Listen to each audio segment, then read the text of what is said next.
Welcome to South Harmon. What's up, everybody? Wednesday night AMA. We're live back in the building. Adam, Malik Neighbors tonight. That's what you're rocking. Let's go, man. Malik Neighbors, man. None of us are going to be rocking any Purdy. And that right there is the steal of the show, buddy. Look at that jacket. With the gold chain. It's the first time I've worn it, honestly, today. Last week it was 90 for whatever god-awful reason. And then this week it's welcome to Iowa, welcome to the Midwest, 50 and rainy and just miserable, and I'm cold. Mm-hmm. And I was like, ooh, I got this nice little warm-up jacket I can put on. This is about as perfect of a time as ever, and it looks great, man. It looks fantastic. It's a conference that just came my way, by the way. It's like 49 degrees and rainy. The entire weekend, Memorial Day weekend, looks like rain here. It just all the way through. Pretty crazy. Yuck. Well, it's the conference finals, too, so basketball's at the forefront. So might as well put on a warm-up jacket, Get ready to certified. Go. Exactly. Boom. And as a matter of fact, Mike, speaking of which, if you want some certified shit, what's up, hello? Bang. Come check out our sponsorship at Fanatics. You type in the below, certifiedsh.it. That will take you straight to Fanatics. It's basically as if you're going to Fanatics right off the rip. Basically, let them know that we told you to come shop there and get yourself whatever you'd like because, Mike, you want Malik Neighbors, you want the new Jahmyr Gibbs. The South Harmon jersey and warm-up's not quite there, but we'll get there before you know it, It'll be on there eventually. I got to feel it. So before we actually dive into it, got a little something different that we're going to do for AMA tonight. The first part here real quick, we're going to go over Dynasty Berry's hit rates.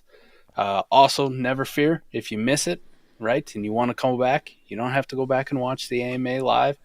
We're going to make this in its own standalone video. Evergreen. You can go back and you can get the information whenever you want.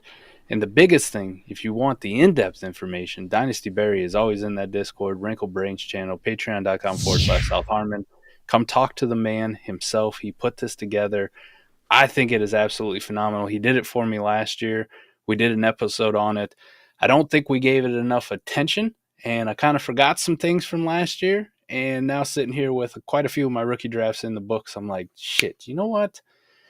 I should have referenced that a little bit more, a little bit heavier, but never fear, we're going to do it tonight. Don't worry, it'll still apply to all the rookie drafts you got upcoming and startup season, man. We're going to have the summer months, the doldrums. You're going to be taking a rookie or two in startups.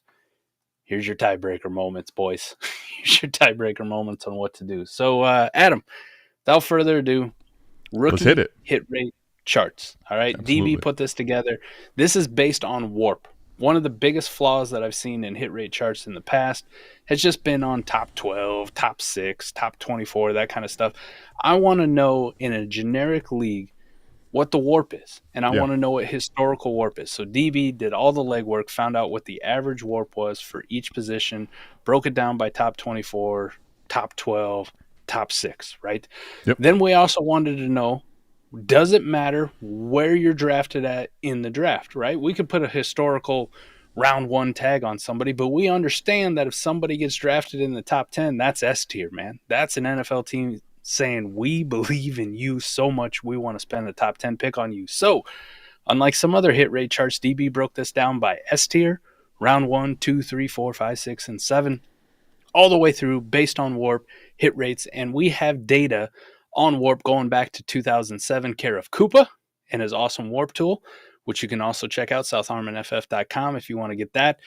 It's amazing. It's really fun to go back and look at leagues from 2009 and see who the studs and duds were then.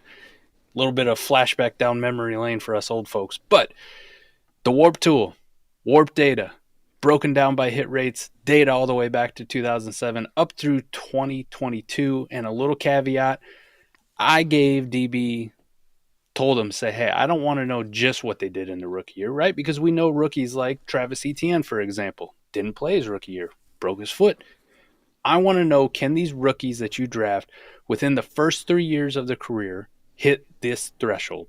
We're going to give them a 3-year grace period. You have to do it within the first 3 years, right? If you're Treylon Burks and you haven't done it at all in your career, we're fucking done with you, right? But don't do it in your rookie year, but do it in your second year. That counts, man. People are back in. People are back excited. Jamison Williams is another good example. Didn't do it his first 2 years. Last year, okay. JMO came to play. He's still got the dynasty value, and people are still highly interested. So, Yeah. Adam, I broke down some thoughts that I had, broke down all DB's data, and these are my, let's call them objective mixed with a little bit of subjective thoughts, right? Trying to analyze the data. Of course. The first one that I got for you right off the rip, and listen, I'm willing to admit when I was wrong, okay? And I was wrong about Ashton Genty. I was wrong about Ashton Genty. S-tier running backs are the safest bet that you can have when it comes to hit rates. Yeah. S-tier running backs, meaning any running back drafted in the top 10 of the NFL draft, safest fucking bet that you will get. The hit rate is honestly almost a lock. It's not a complete lock, but it is as close as you could get almost, right? You want to talk about locks, Adam? Yeah. 100% hit rate on top 12 seasons within their first 3 years. That's a lock, man. That's basically a lock. That's a lock. The hit rate on a top 6 season, 75%. 75%. By far and away the best that you're going to find. So as clear cut as it gets, yeah. God mode, Genty should be your 101. However, I will have a follow-up video on the case for Cam Ward with Ashton Genty. Listen, I can admit defeat, but there's still a glimmer of hope. S-tier quarterbacks are the second best thing that you can draft. Quarterbacks drafted in the top 10. There's a slight case for them to be 101 over an S-tier running back. Real slight, and it's minor.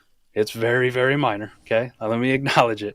Yeah. Because we understand the dynasty value ceiling if they hit top 6, right? They have a very good top 6 hit rate over the course of the first 3 years. There's a case, right? A top 6 running back versus a top 6 quarterback. We know who's winning that fight in a startup. We know who people are getting on board with. We know who's being asked to pay 4 first for in order to get them on your dynasty roster versus a running back.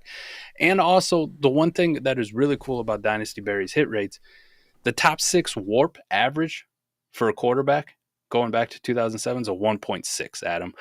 For running backs, I say this lightly, it's only a 1.4, right? Okay. Only. Right, so the warp ceiling is a little bit higher on the quarterbacks. The dynasty value is a little bit higher on the quarterbacks as well, but the hit rate percentage favors running backs. Running backs in the S tier are the safest bet that you can make in your rookie draft. So never fret. If you took Ashton Genty 101 and you listened to me being like, I should have been Cam Ward, just know you were right. I was probably wrong, right? There's a minor chance later on down the road I'll say that I told you so, but I'm not going to count my chickens before they hatch. Sure. And basically, you're even saying even if that happens, the hit rates here tell you that the safer bet and the more logical bet at the moment, given the value in the market, is going to be Genty for sure. But if basically, Mike, what you're saying, at least for me, let me just reiterate and hear what you're saying, the way I'm thinking about it. If Cam Ward becomes a top 6 quarterback, it doesn't matter where you took that bet. 101, 102, that doesn't matter. That's literally a chip that is hard to recreate in Dynasty. It's one of those very, it's a gemstone, right? Nobody can get to that quarterback value of an elite quarterback value outside of that position. Maybe the number 1 overall receiver, like a Chase, right? That's literally the only people that are going to get to top 6 value, unless we go back to the archaic days, which at the moment the running back is just not reflective of that. So I'm with you on that part. Now we move on to the third place prize, S tier wide receivers drafted in the top 10, and round 1 running backs. We can also put these in the same category. They are almost an identical push. One of them might have a little higher ceiling. One of them has a little better floor, meaning when I talk ceiling versus floor, top 12 versus top 6, right? You understand that if a rookie wide receiver, for example, if Ted McMillan were to finish top 6, his dynasty value is through the fucking roof. Yeah, 100%. I mean, oh my God. Mm-hmm. I will say this, the tiebreaker for me on this one is going to come back to what I just talked about with S-tier quarterbacks, is the dynasty value and the warp. The warp on wide receivers across the board is just better than running backs. It just is. So when we look at top 12 wide receivers, they average a 1.239 warp. Running backs are 1.028, right? And then if you want to look at top 6, wide receivers are 1.601. Running backs are that 1.466. So the warp is a little bit better on wide receivers. Also, the dynasty value is a little bit better on wide receivers. So yeah, in this market, man, the wide receiver value is really damn good. When I analyze this and look at hit rates, Adam, I come to the conclusion if I have a round one running back like Amari and Hampton in this class versus an S-tier wide receiver like Travis Hunter or Ted McMillan, I'm going to go with the wide receiver by default, right? My hit rates are the same across S-tier, the board. just to make sure. Sorry, just to make sure we're S-tier defines top 10 draft capital, right? Correct. Okay. Yep. The rest, round one is going to be 11 through 32. So, looking at that one now, we move on to round one quarterbacks. Round one quarterbacks, round one wide receivers, and round two running backs, right? So we got a big group here. They're almost universally tied across the board. Again, I default to the tiebreakers. We understand dynasty value, we understand warp ceilings.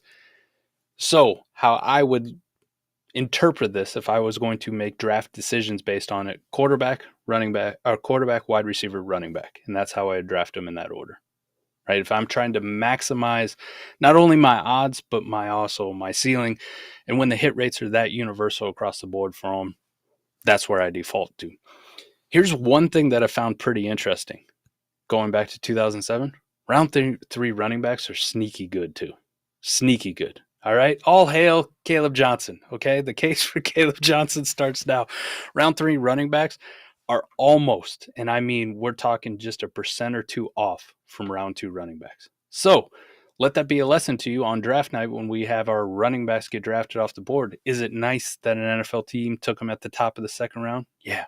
Does it mean shit though if an NFL team takes a running back in the back half of the third round? No, they're a day two running back. They fucking matter, and they are razor thin as far as hit rates. So when it comes down to the debate of RJ Harvey or Caleb Johnson, I understand if you want to go Harvey for sure, but Caleb's got a hell of a case to be in that mix too. Yeah. So at that point, Adam, I think you just go with your heart. If I'm being objective to it, I'm going to take Harvey just because of the draft capital. But listen, if you said, hey, I took Caleb Johnson over RJ Harvey, good on you for having that conviction, man. I love it. Sure. Yeah, 100%. It's all right, midget unicorn. We get it, man. We understand. sad fucking trombone moment here. Tight ends stink, people. They just stink. Oh, no. The tight ends just stink. It doesn't matter if you're S tier, you're round one, you're round two. They just stink universally. The one saving grace I can give you is S tier tight ends, so Colston, Loveland, are guaranteed, just like running backs, to have a top 12 season within their first 3 years. They have a 100% hit rate of being top 12. The problem is, Adam, the average top 12 tight end doesn't really necessarily mean much in warp. 0.543. Right. Yeah, definitely.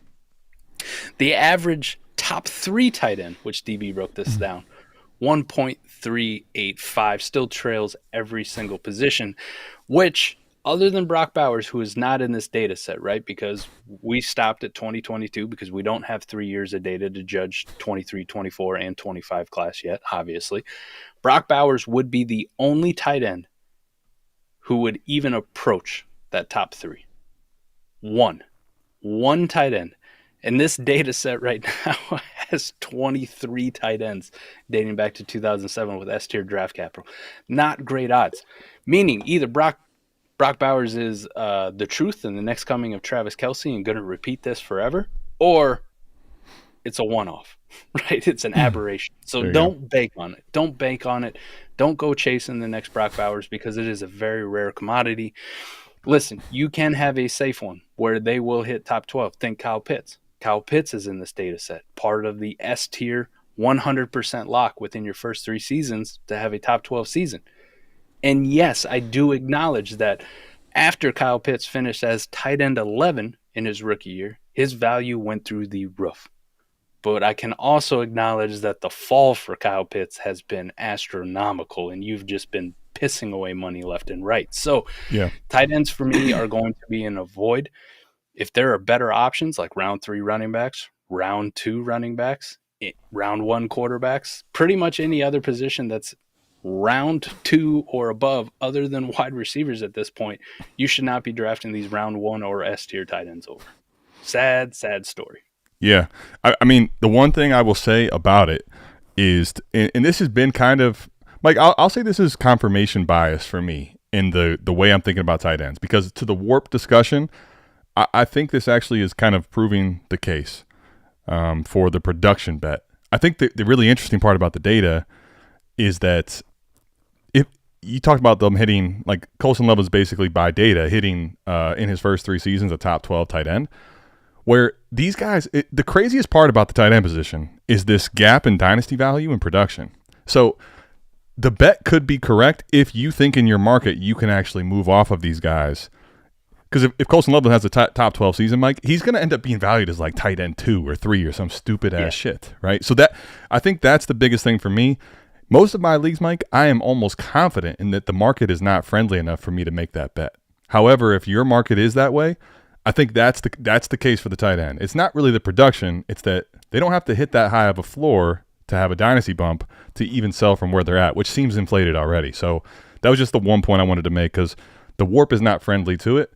However, if they hit a top 12 season, people are going to freak out.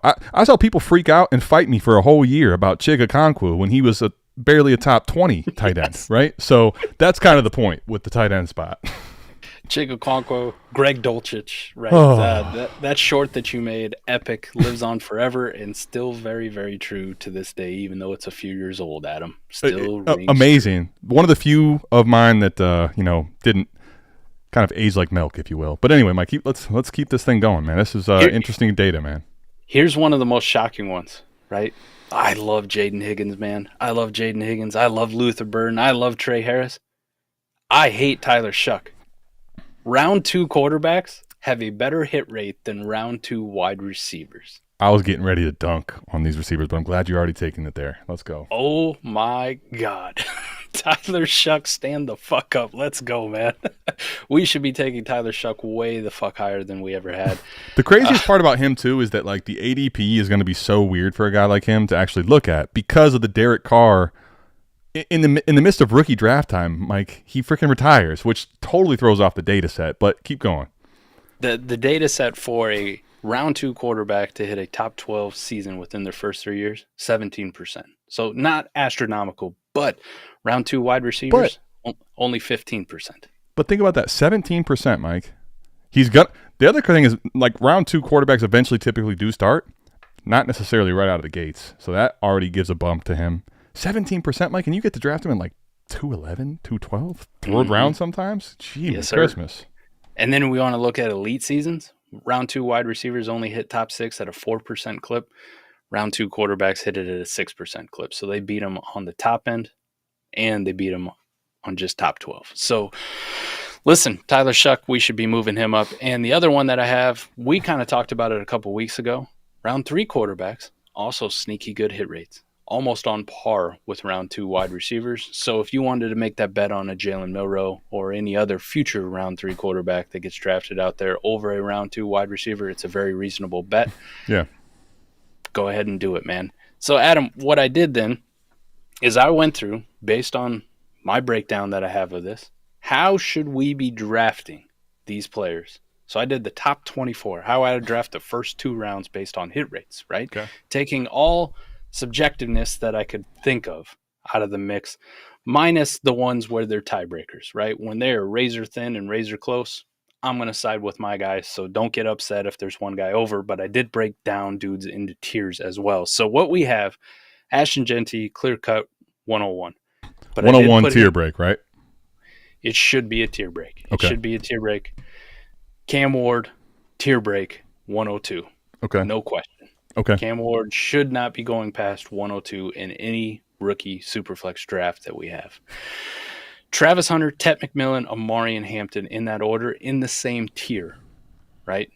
But like I talked about with the ceiling plays of the S-tier wide receivers versus round 1 running backs, that's why you have Travis Hunter, then you have Tet McMillan, then you have Amari and Hampton. Listen, this one defaults to Travis Hunter. Not only did he get the better draft capital, but 2, I just like him as a wide receiver a little bit more than Tet McMillan, why he's ranked higher. But it's the same tier, right? It doesn't matter if Hampton goes 3 or Tet goes 3. Those are the next 3 guys that should be off the board. Now we get to the most interesting one I have. We have a giant tier to finish out the round 1, Adam. I'm going to lead it off with Jackson Dart. Again, ceiling play, right? Quarterbacks, round one quarterbacks in the ceiling. Here's some surprising ones, Adam, that we are not drafting this high at all. And based on the ceiling play tiebreakers, Emeka Egbuka, Matthew Golden, 7 and 8.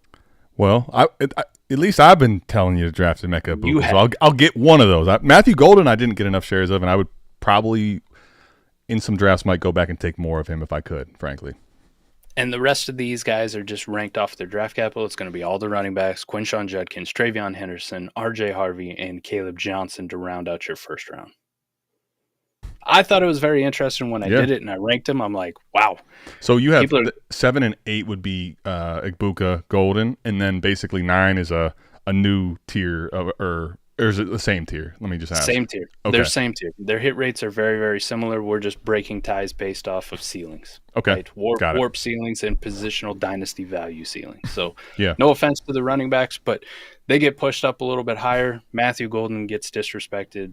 Jackson Dart gets disrespected. But if you're breaking them down by ceiling plays, Dart, Egbuka, and Matthew Golden should be drafted a lot higher than what they are currently going. And what's crazy about that, Mike, on average, I'm going to pull up Dynasty Data Lab just to make sure, because me and Eric, speaking of, shout out, if Mike and I don't give you enough here for a couple hours, whatever it ends up being, Eric and I give you another couple hours here in the morning. But we just did a bunch of this data, Mike. I'm pretty sure these guys are all second round picks, like in ADP at the moment. That's crazy to think about. So they go way. Egbuka's actually 109, but Dart 201, Golden 202. Should be higher. Interesting. Interesting. So looking at that, Adam, if I were to go and have a rookie draft tomorrow, right, based on the data, say I'm picking at the 106, I'm trading back. I'm trading back, man. Anything I get extra, a third round pick, right? You're gonna get more out. Obviously, you can extract a hell of a lot more, but a third round pick in 2027 is a fucking win to trade back from the 6 to the 12. Yeah. Yep. Same hit rates, same tier of shit, right? They're not shit. They're good players, but you know what I mean. It's the same thing. We're looking at the exact same thing. Now, let's go to the second round, Adam. I didn't break this down by tiers. I just ranked the second round based on it. Colston Loveland, Tyler Warren, in that order. Colston Loveland hits the S tier. Tyler Warren hits the round one. Both of them have fantastic top 12 hit rates. To your point, at this point in the draft, you just take them if they're available, right? And you know they're going to hit within their first 3 seasons. And then if you're not a tight end guy, trade them the fuck away when their value's high, right? Because there's going to be a bump. Adam already told you. I don't like Tyler Warren, but Jesus, at the 202, I'm taking him every time. Every single time. You just push the button and I'll ride it out. Here's where it gets interesting, man. I mentioned Tyler Shuck. Tyler Shuck should be your 203.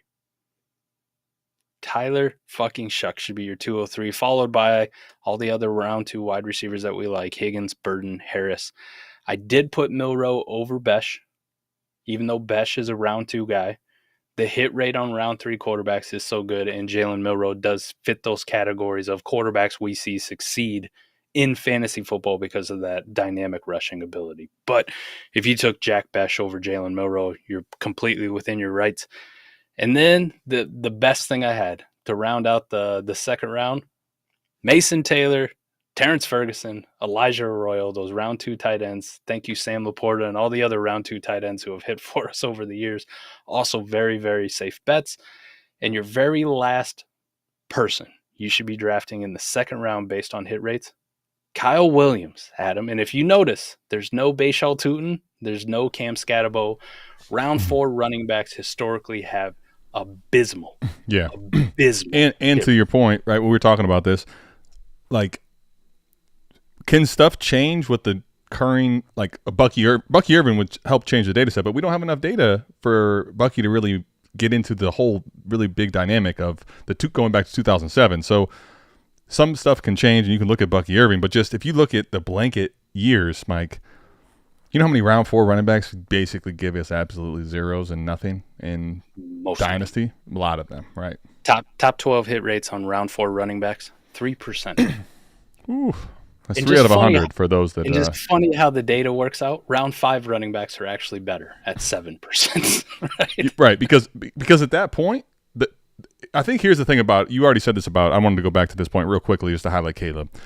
I think especially looking at most of the historic data, the difference in round 2 and round 3, it's really that's a day 2 running back, right? So that's going to probably be pretty similar hit rates. And the reality is with that, I think the numbers are so small still, 3 and 7%. It's basically saying that's just day 3 capital means you're going to have, Mike, if you average that out, you got a 5% chance with those type of guys, right? Like you got a 5% chance for a top 12 season. And before somebody goes, oh my God, there's not enough data, right? Like you don't have enough. This is going back to 2007. There's been 58 round 4 running backs in this data set. Those of them that hit top 6 seasons, round 4 running backs, right? Hit the absolute ceiling, 2%. 2% of the guys have actually hit it. Those are the ones who actually hit it top 12, 3%. So you don't get much better, right? It's like one extra guy. Not very good. I will say this too. DB also looked at this for just the last 5 years because that's also going to be an argument, right? The NFL has changed since 2007. Yeah, obviously it has. Leading to what I was just talking about, right? We're just going to look at the last 5 years. Here's my big takeaways from the last 5 years versus the full data set chart. S-tier running backs surprisingly got better, even more of the case for Ashton Genty. They're even more of a smash than they were before.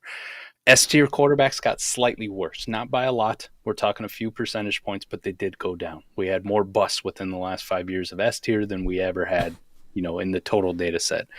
S-tier wide receivers got slightly better, right? We got a little bit better at picking the Drake Londons and the Jamar Chases of the world, right? They did a much better job this time. Round one and round 2 running backs, they got better. And I'm not saying slightly better. They got better. So running backs as a whole, if the NFL spends a round 1 or round 2 pick on you, move you up. Yep. And round 1 and round 2 quarterbacks also got better, right? So round 1 draft capital, more of the case for Jackson Dart, got better. But those were the biggest takeaways that I had. Everything else is very minuscule. Like the round 4 thing. We want to talk about that, Adam. I'll look at it right now. On the total, I gave you 2 and 3% for those hit rates for top 6 and top 12, respectively. In the last 5 years, we are looking at 0% in the top 6 now for round 4 running backs. And they hit it a 5% clip for top 12. So there's a little bit of hope there, but we've never seen one within the last 5 years, other than Bucky Irving, who's not in this data set, hit Right. that elite, oh my God, game changer territory. Yeah.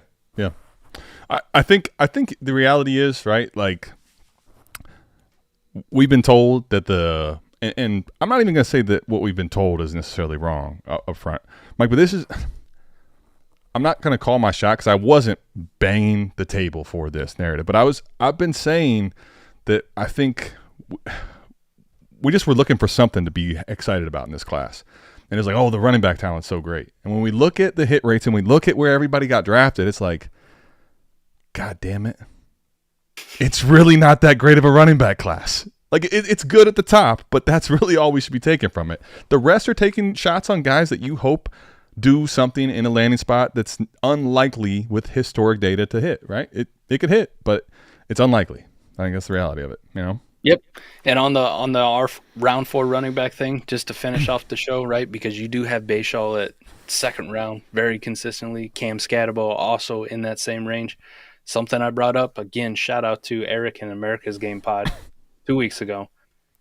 Tell me why those guys go in the 2nd round, right? When the hit rate says don't take them there, first off. I mean, that's the first red flag. Mm-hmm. But you also get guys like Trevor Etienne and Woody Marks who also have round 4 draft capital. A round, 2 rounds, maybe as Fab, right? And they have like the 3 leagues. same I've seen Trevor Etienne especially go as Fab. Undrafted, right? Undrafted, yeah. His ADP got corrected here within the last week, thank God, on Sleeper, so he got pushed up just in time for most of our drafts to be done. Yeah, everybody else is done, but yeah, I don't understand what we're doing here, and then too, to your point.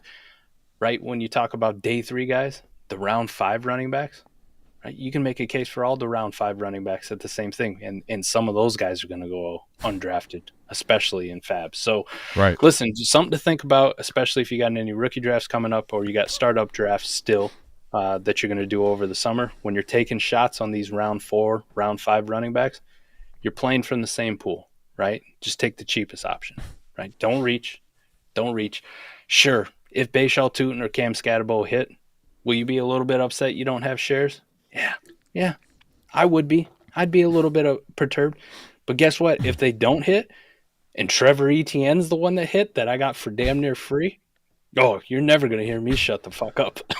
And let me just say, honestly, now, the one thing to keep – if you're hearing this information and you're telling me, I know, like Mike, you guys – hate Drake. So if you're reading this, it's too late, right? You've already drafted these running backs, right? Well, here's the good news. You know that the production bet is not a long-term bet based on numbers. The market still is not going to I promise you after this, the market's not going to shift based on this data. We don't have a strong enough pool on this fucking thing, okay? And the reason I think that's important, the conversation about tight end, Mike, and running back are very different in the market. Meaning, if Bayshall Tootin has some games. Like, I'm not talking about a full season of production. I'm talking about some games in this coming up rookie season. The narrative of Cohen and the offense and Bucky Irving's role, you're going to see huge value peak. You're already seeing a ton with him. So just be mindful of, okay, maybe this is a player that even if it ends up going to the top and I'm looking back like, oh my gosh, Tootin is one of the top 10 running backs in Dynasty. Okay, you could probably live with that though and cash out at running back 15, 18, whatever it is, knowing that it won't go back to zero with the production bet potentially if it was just a glimmer of that running back value. So the same narrative in tight end, I think, to keep in mind with a lot of these day 3 running backs. That's going to do it for hit rates, though. If you want more of this, you want to see the chart yourself, $8 tier or above, right? And you can come talk to the man, the myth, the legend, Dynasty Berry himself, pick his brain, get all the intricacies of how he built it. DB is the GOAT, man. I love DB. I give him a project, and he comes back within a couple days, and it's simplified for dummies like me. Green, good, red, bad. Yeah, Mike, the best part was like, a lot of times, I'm not going to shout out to other people, but you get information from, analytics, let's say. You're looking at spreadsheets. You're trying to figure out what the hell's going on. Mike, this is – I could read it in about 20 minutes and be like, oh, yeah. I feel confident about what I'm looking at. That's what I like to see in my data, Yep. Thanks, DB. We appreciate you. Adam, you know what that is, though. We're going to close out the hit rate section. We got a throwback. Here. We're going to give you a little bit of the old school, right? Now we're going to hit you with the full AMA intro. Shout out Fizzle Dallas. And we'll get into your questions right after we talk quickly Mike's favorite Brock Purdy getting paid. All right? Let's get to it, buddy. What do you think? Son of a bitch. Welcome to South Harmon. Welcome to South Harmon. Hey, welcome to South Harmon. We glad you here today. Another AMA. Ask me anything. Super chat is cool if you wanna pay to play. Like and subscribe, that's what we really appreciate. Let me introduce you to the tear down king. Mike McNutted, ask your questions, he'll answer anything. ATM, you know I don't put them graphics on the screen. Glad you tapped in now, stay tapped in for the team. Hey, everything is posted. Go follow the socials. South Harmon FF tag us if we get noticed. Welcome to South Harmon, we glad you here today. Welcome to South Harmon, we glad you here today. Another AMA. Welcome to South Harmon, we glad you here today. Yeah, let's go. God, that feels good. I haven't heard that one in a while. Wow, yes, sir, baby. Some juices flowing. Oh yeah, you know what's fucking. We know what's really ironic. I talk about it. Gets the juices flowing. You know what I watched when I got home from work? Oh no, tell me. Blades of Glory, baby. Ooh, okay. I thought with us going to AMA that was going to be something different. Speaking of juices flowing, but I'm glad we're not quite there yet. That would have been just crazy. That would have been just chaos. All right, that'd get us canceled, I think. Luckily, we're far enough into the video. Maybe not. Intro is fire. It really is. Fuck yeah, Blades of Glory. DB says fire. We're here, man. Rock. Mike. Hey. Brock got paid, man. We got to do it. You know that we have to at this point, right? Looking, sliding over on my side of the fucking screen too. Just with that smile, looking at me. You know what? Here, that was. I think for some people out there, that kind of felt good. Can we do that again? You know? I'm eating it. I'm eating it tonight. Here we go. I'm eating it. That's what happened. Brock Purdy got paid. Paid. Just for a second, take a step back. Mr. Irrelevant in the draft got drafted to probably the most relevant situation that you could go to, right? Let's at least acknowledge that. That's no shade to Purdy. That's just the situation is great. He fucking took the reins, though, buddy. Like, given the situation he's walking into with Trey Lance there, you're telling this guy, hey, man, you're going to end up walking into, if you can be a really great game manager. I think it's fair to say he's been a great game manager. I think that's fair. But yep. 50 plus million annually. It's not bad. It's not bad, especially for is that good? I mean, holy that's fuck. real good. That's real good. Mr. Irrelevant drafted to a team that had just spent and traded up to spend a top 3 pick on a quarterback who's going to be the starter for them. Lucks into it a little bit, right? Not only does Jimmy G go down, Trey Lance goes down, and he's the man thrust into the role and performed admirably, right? Had no expectations on him, exceeded those, and then continues to exceed them every single year. So I give props where props are due, man. He earned it. I would say this as the biggest like Purdy denier or truther, or a denier of truth. Mm-hmm. The man knows what he's doing. This man can play football enough to get $53.5 million annually and be paid more than Patrick Mahomes in 2025. Good job, Brock. Listen, man, I'm gonna give a little shout out to the only time I've ever had intel that was like actionable, and it was right, even though I didn't take it all the way to heart, Mike. That's the crazy part.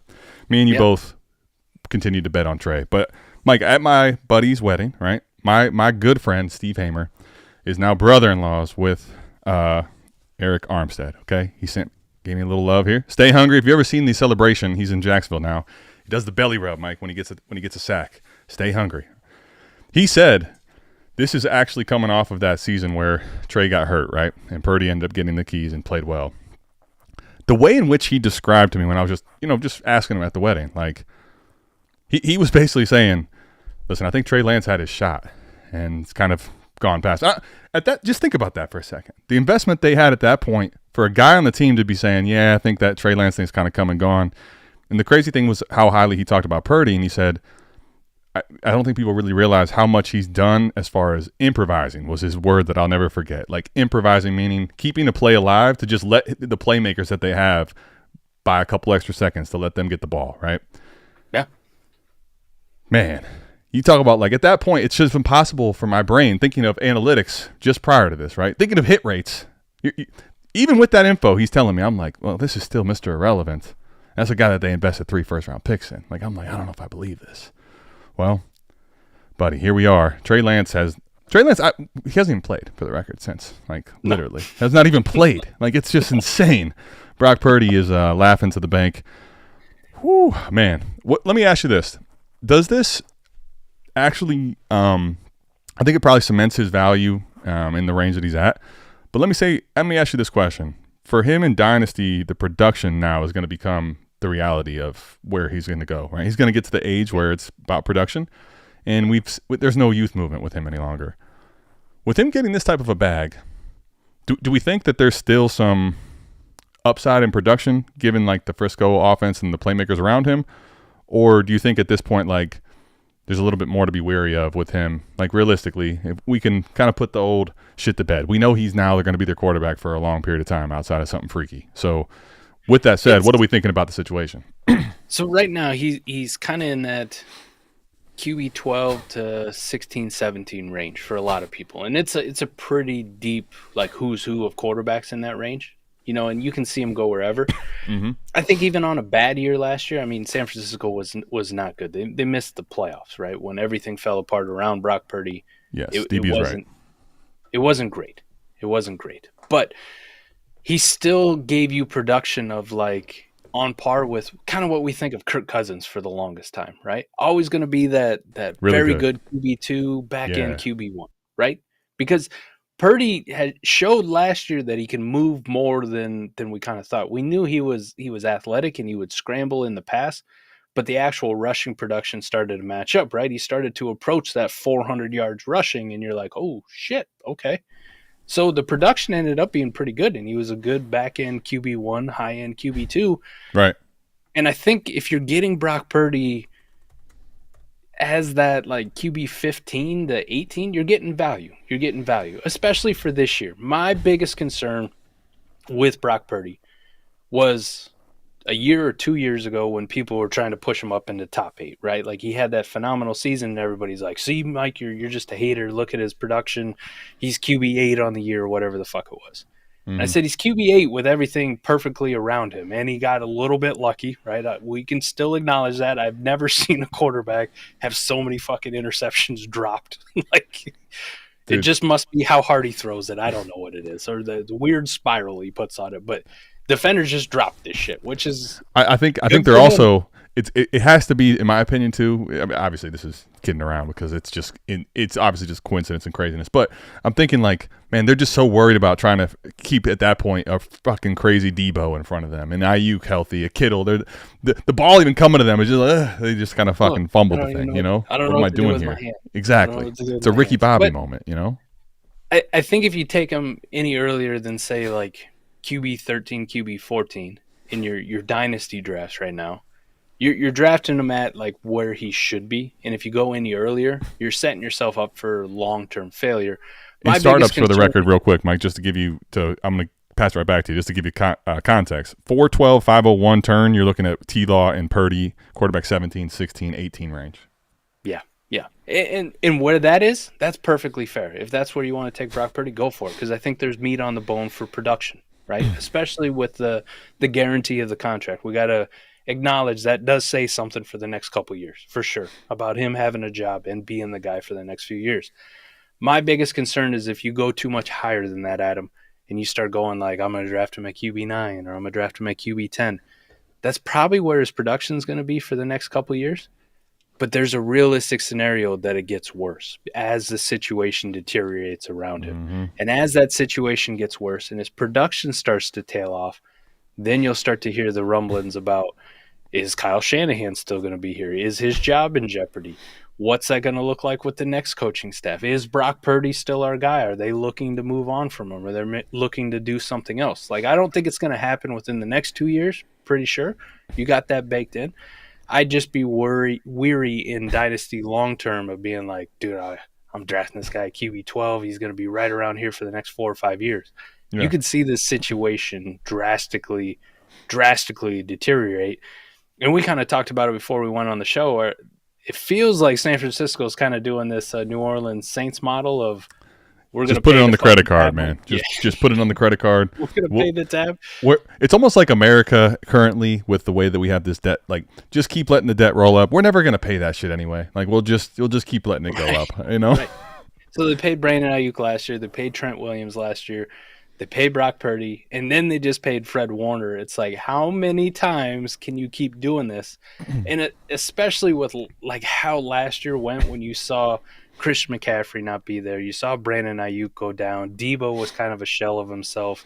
You know, George Kittle is always one of those guys when he's fucking healthy and on, he's the best tight end in football, period. George Kittle is the best tight end in football when he's healthy and on and involved in the offense.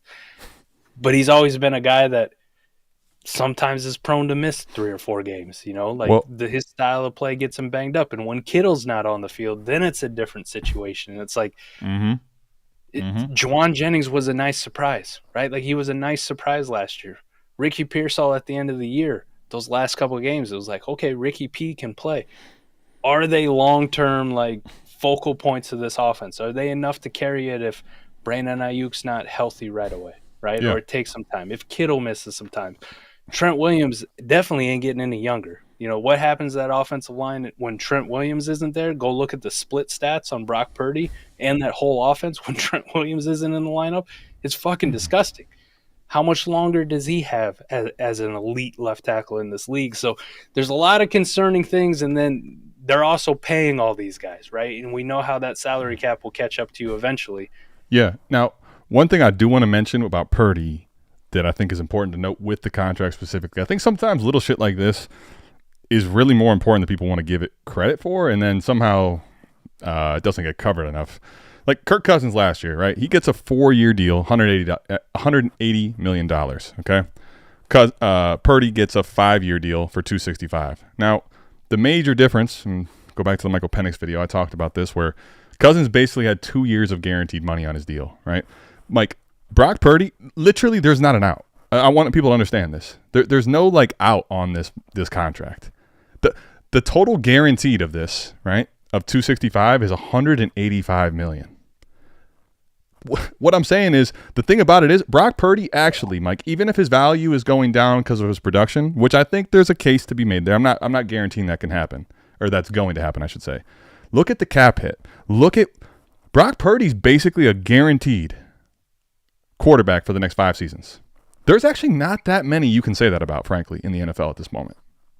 No, that's crazy to think about, frankly. It was the one thing we were saying about Deshaun Watson like 3 years ago. That's the one. That's exactly. So if he's as bad as Watson ends up being with the Browns, that's how he'll lose his job. You got to be that bad to lose his job. It's fucking crazy. Tear your Achilles and then tear it again. By the way, did you see this? Shout out today. Watson is at the site and throwing the football and making everybody worried about, is he going to actually try to be healthy for the season at some point to make him have 5 quarterbacks on the roster. It'd be so amazing. Let's go. Let's make this a super fucking asshole. All of a sudden they're drafting quarterbacks and he's at the facility. But to your point, Mike, he's going to have to be really bad, like really historically bad, and get hurt or whatever to not be the quarterback for 5 years. The one thing is, I think people bet on the quarterback position too long. They worry about that shit. But honestly, Purdy is a safe bet to be a starting quarterback probably for the next 5 seasons, which, again, small list of people that you could say that about.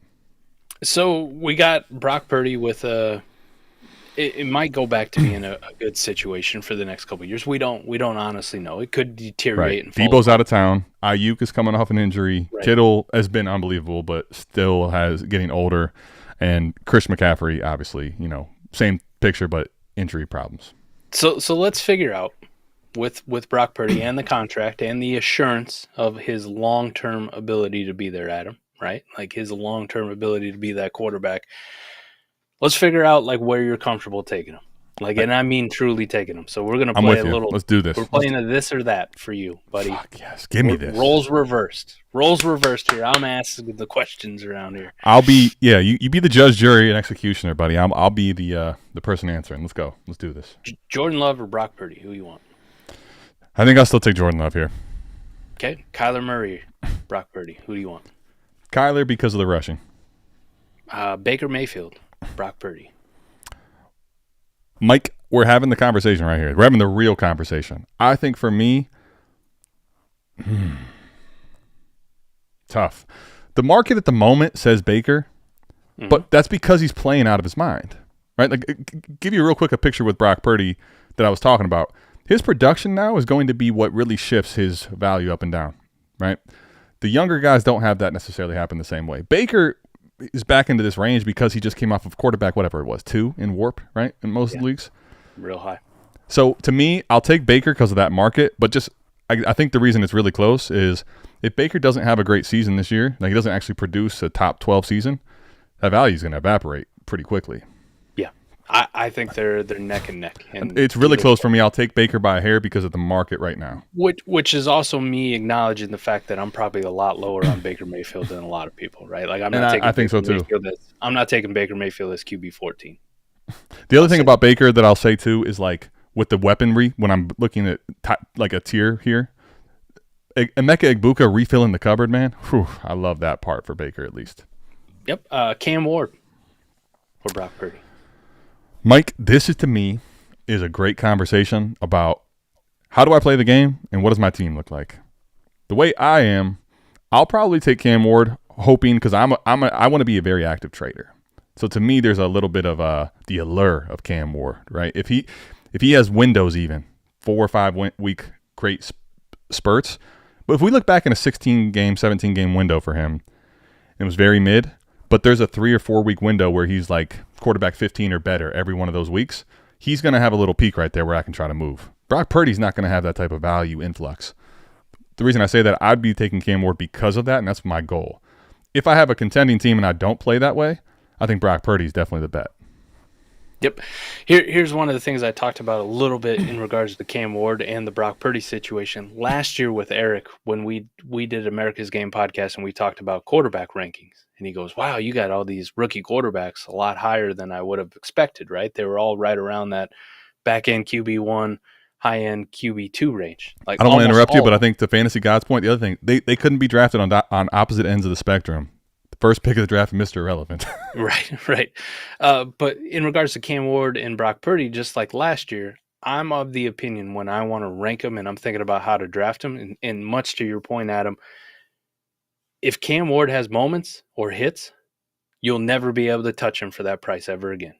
Like, he almost becomes unattainable. Like, all of a sudden we're talking about Bo Nix. We're talking about you got to pay 3 firsts for this guy. Right, you got to pay 2 firsts. He'll at least in moments get to like that Bo Nix, maybe not quite Drake May, because I don't think he's thought highly enough as Drake May was, the player, but in that range, right? Quarterback 10, 12 in Dynasty would be a hugely great pivot point. Right. And it was this discussion I had last year with Eric, and it was with Bo Nix, it was with Michael Penix and J.J. McCarthy and like Drake May, those kind of quarterbacks, when I had him over guys like Dak Prescott and Trevor Lawrence. And Eric's like, well, these guys are proven. You kind of see what happens with Dak and Trevor Lawrence now versus a Drake May and a Bo Nix, right? Like, all of a sudden, the gap widens, right? There's not a lot that the vet can do when they have stuff already on wax, unless it's like a Baker Mayfield, multiple seasons inside the top 6 that we didn't expect to really rise it into the Baker Mayfield thing. That only rose his value to what, QB 14, 4th round startup pick? Well, and check this, Mike. Think about coming off of a quarterback 2 finish last year in production. Quarterback fucking 2. After Godwin get hurt for the year and Evans, he had a window where those guys were both out, okay? Yeah. Like, at the moment where we know what we're not playing for forever, it feels like. Guess his quarterback on keep trade cut right now, Mike. Baker? I'm going to say, I'm looking at ADP and he's 14, so I'm going to guess 14. Well, this is where ADP and keep trade cut are such fickle, funny things. How about quarterback 19? God damn. I did not guess that. Imagine quarterback 2, 30 years old. Barely inside the top 20. Penix is almost ahead of him at the moment just because of age. It's just such a stupid thing. Yeah, it is. Trevor Lawrence or Brock Purdy? Who you want? Oh my gosh. Here's the thing. I promise I'm going to say this aloud to everybody. I promise you I'm not a Brock Purdy hater because I keep picking the other side. To me, Mike, this is easily Brock Purdy until they drafted Travis Hunter. Yeah. And now I'm going to take Travis Hunter, the bet that he could have a resurgence with 2 very good receivers in this offense. I'll admit it could be a wrong bet, right? Liam Cohen, who just had Baker as QB2, yeah. And that was going to be something I didn't want to overtalk, but that's going to be another thing about Baker that worries me. Last 3 years, 3 different OCs. Yeah. I mean, he's basically always had a different OC. Go back to Cleveland when all we do is get rid of fucking OCs. So yeah. How about this? J.J. McCarthy. We don't know anything about J.J. McCarthy other than he's in a great situation with a great coaching staff, some great weapons, and he can move. We know he can run, and he's a winner. How about that? For whatever the fuck that's worth. I was going to say nobody gives a shit about that part. Brock Purdy to me at this point. What if you just go back and rewind and what I said about Cam Ward, the exact same thing here for J.J. McCarthy and Michael Penix versus Brock Purdy. Like, if you want to try to capture that high end allure trading ability, I'd be taking probably McCarthy or Penix. I'll say even the way I play though, Mike, I'd probably take the Purdy safe side here because J.J. McCarthy won. Let me just admit my bias. I already have a lot of shares of him at this point, right? Basically, where I drafted him last year, you know what happened? I wasn't going to trade away. People are trying to get him for seconds and stuff. It's not happening. So he just stuck on my roster, and now he's in this very good point to where I haven't been able to tear up from him. So I have enough shares. I'd probably take Purdy safety, but Mike, same tier. And I think the allure certainly goes to JJ McCarthy. By the way, sitting courtside with Jettas. Well, I mean, I don't know if you saw this, Mike. Did you see this where, you know, he's kind of just like sitting there, and he happened to be in the corner spot where he's like against the scores table, and everybody that going up dapping Jettas and the kind of not no looking McCarthy. He's like, all right, you motherfuckers, just wait, just you wait, okay, wait till I'm that man, you know. Wait till I'm him. Yeah. Jared Goff, Brock Purdy. I'm gonna go Brock Purdy.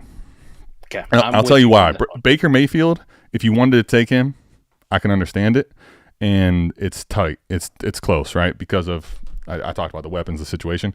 Goff to me doesn't actually have that upside. And again, speaking of OC, Ben Johnson leaving scares me more so far than does it with Baker with Cohen. Now here's the biggest thing to me, right, Mike? I kind of wonder with him. Does that change anything? And also, like, Jared Goff has had, when he's upside is hitting, we're talking like quarterback 7. A lot of times in points per game, it's not even top 12. You look at WARP, it's not necessarily guaranteed to be top 12. It's such a safe, flaccid bet with Jared Goff, frankly. Mm-hmm. It's Brock Purdy here. Yeah. It's Brock Purdy for me as well. Michael Penix. Listen, man. My Penix video is etched as a win. Past that point, though, Mike. Slow down to say that. Well, Mike, I just had to, because here's the thing. Now it's like people I think are wanting me to tell them like, oh, you should bet on Penix. He's going to be this great quarterback. I've never go back to that video. I never said he's going to be some great fantasy quarterback dominating the ranks in production. I just said this fucking retarded and stupid. He's going 204. Like, what are we doing, man? It's crazy. Why is he going this late? So basically, to me, Mike, it's just at this point, I'm not going to bet on Penix unless I see more rushing from him. I'm super scared of this. Mike, he doesn't run. What does he run for? Nothing. What have we seen his rushing? You know what's also weird about it? If you go look at the player profiler, what was his 40? Wasn't it like 4.6, 4.7? Yeah. He ran a surprising 40. I just don't think that, Mike, he actually has that type of... How do I put this? I don't think that he actually runs as fast as his 40 does, and I don't think he scrambles that way. So I'm going to take Brock Purdy here. I think it's the opposite. I think he actually is very athletic. You saw him do it at Indiana. He just doesn't want to run? Okay. I think he is scared to death to run. He's had all those knee injuries, right? Like, I think it is a little bit of a mental block. Like, he wants to play quarterback from the pocket only, and he does not want to run. Like, even when there's wide open lanes now, he doesn't want to. PTJ has those numbers with Jones. Oh, sorry, I'm reading comments aloud. Yeah. How about Bryce Young or Brock Purdy? I'm going to take Brock Purdy here. I'll tell you this, though. Bryce Young at the second half of last year really surprised me. Yep. I took him in a startup where it felt like the quarterback horde. You know South Harmon leagues, right? Quarterback horde's coming if you don't take one. I took him at like maybe so it was the 4th round in a Fizz league. I don't know what you'd equate that to. Probably around 5 or around 6. Where's his ADP actually? I'm kind of curious now. So we said Brock Purdy was 4. Yeah, Brock Purdy was 4. Bryce Young's in the 6th. He's in the 6th. QB 21. That's about right. 606. Yeah, I want Purdy over Bryce Young though. I love the fact that he got finally a top 10. If Tet is as some people are advertising him to be, that's a great, humongous. Even if he's not that good, it's a great thing for Bryce Young, right? So, Bryce Young to me is creeping higher, but to me, he has been so inconsistent. It's hard for me to take him ahead of a guy like Brock Purdy, who really he's had his moments of not being great, but he's been very stable. The production has been stable here. I think I would take the security and the stability of Purdy with this contract at this point versus Bryce Young, frankly, right? And I agree with that. If you want to take Bryce Young over him, go ahead too. It's not egregious either way. If you're trying to, like, Mike, let me just add, the only way I'd probably do it is if you're telling me I'm probably picking a little more of a direction where I'm saying like the rest of my picks up here have been young and I want to stay a little bit more young, that'd be fine. But I would lean Purdy, but I think honestly Bryce is probably in the back end of this big jumbled tier for me at the QBs. I have a pretty large, I think whatever it is, tier 3 or tier 4 with these guys, starting at like Baker and going all the way down to like Bryce Young here. I only got 2 more guys that I think are worthy of mentioning. Everybody else, spoiler alert, I don't think is in the conversation. Deshaun Watson? No. Dak Prescott. Dak to me is a big value, huge value at the moment. Let me just tell you this. I'm not taking him ahead of Purdy. Okay, so let me just put that. Let me just right, answer the question and not try to. I'm not going to front and act like I'm doing something crazy here. My man. I will tell you though, Mike, it's getting really close because the reason I say this, I don't actually play in a 5-year window. I think the Brock Purdy age is going to give him a little more of a boost. Like if I think about it in a 2 or 3 year window, go look at Dak's contract. Jerry's not getting out of that thing anytime soon. And even though that there was a rumor that they're going to trade the number 2 pick for Dak, a long time ago. Okay. Point is, I guess for me, Dak Prescott actually, I think has if you're telling me I'm going to bet on production this year and next year, Brock Purdy and Dak Prescott, Mike, I think I'd probably lean Dak Prescott, frankly, in production for the next 2 seasons. So for that, I could make a really strong case for Dak. I think the reality is I'm going to take Purdy, though, because the market still plays to Purdy's side. Similar to Bryce Young, razor thin. I don't care which one you take. I'm also with you, though. I'm probably taking Purdy because it's easier to sell Purdy in a trade than it is to sell Dak sometimes. Yeah, which is crazy. When you think about now, Mike, your Baker point. Okay, actually, this is a really good discussion. So Baker Mayfield is going. Do you have the current ADP up? Because I have last year's ADP up. All right. Yep. Sure. Where is Baker going? 405, 4th round. Perfect. Which is literally 1 round directly under the same spot. If you had the 308. Okay, so now check this out. 308 last year. Dak Prescott. Similar aged to Baker Mayfield at the moment. If Baker has a really big step back, you're going to see a big-time dip in his value. I think that's the reality of these type of quarterbacks that are over 30, a Goff, a Baker, a Dak. The value can fall off pretty steeply. Purdy's not there yet in age, but I just want to kind of think and forecasting that out, right? I mean, he gets to 28, 29. That's not old for a quarterback, but guess what that is? Old for dynasty gamers for some reason. It's old for us. Like you're old news, man. Exactly. We don't like you anymore. Right. And the last one I'll give, because I think it's an interesting one, talking about long-term value versus immediate production. Yeah. Justin Fields or Brock Purdy. I got to take Purdy here. I would love to. If you're telling me right now, I'm just sprinting to win, and this league's not going to trade with me much. They're going to kind of freeze me out. That's probably the scenario I take Fields, maybe, right? Like outside of that, I'm taking Purdy because Fields could be very good this year. He could be better than Purdy in production easily. But guess what? Yes. If that could also be the case where the Jets are also like, we need to get a quarterback again after this season, and now it's like, all right, we really wish I had Purdy. So because that's where I'm at. He was good for Pittsburgh last year, and they still replaced him twice. Yeah. Speaking of a Once law, with Russ, speaking of a big L, this offseason when they said we good. Speaking of a big L.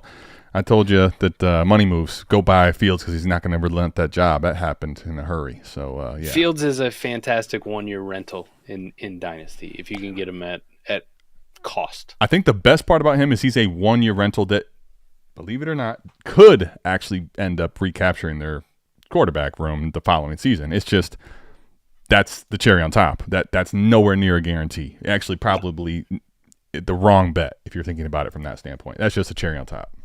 So going through it all, Adam, I think you and I are pretty much lockstep in here. The conversation really for Brock Purdy for us is going to start somewhere around QB 18, QB 19. I'm going to give you I'm going to give you exactly where I have him at the moment too to make sure I'm not capping here. All right, go ahead. What do you got? I say it starts around QB 18, QB 19 with the caveats that, Dak Prescott, Bryce Young, maybe Michael Penix could be in that conversation, but we prefer more Jared Goff and Baker Mayfield also in that. It's a big tier, like you said, of guys. I think Purdy's got a case a little bit more for me than some of these other guys, but I am not taking him over Trevor Lawrence. I'm not taking him over J.J. McCarthy, Cam Ward at all. Kyler Murray, no fucking chance. So I'm not capping here. I have him at the moment as quarterback 16, and I said this where to me, the J.J. McCarthy and him are like totally separate bets at QB. If I want to have the upside play and I'm playing to trade and I'm playing for the upside shot, it's McCarthy for sure. If you want the safety side of it, it's Purdy. So my ranks right now at the moment, they're 16 and 17. Goff then next, then Penix, and so on and so forth. But that's where I have him. I think he's just in this range of if I want to be solid at Superflex, right? If I want to have a solid Superflex option, Brock Purdy's a very fine bet in late round 4, early round 5. If you decided to wait on the quarterback position and he's your QB1, I think that would be fine given that your first 4 rounds are like, you better have crushed it because Purdy, I think, will be He's a chance to probably finish as a back end quarterback 1, but he's not going to be a guy that can give you, I think, realistically looking forward, super high end production at the quarterback position, given that the skill players around him just aren't quite the same as we once saw with him in his like really high peaking seasons.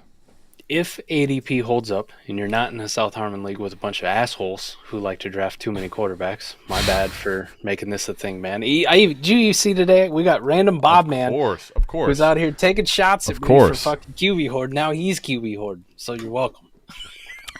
Yeah, it's always, what do they say?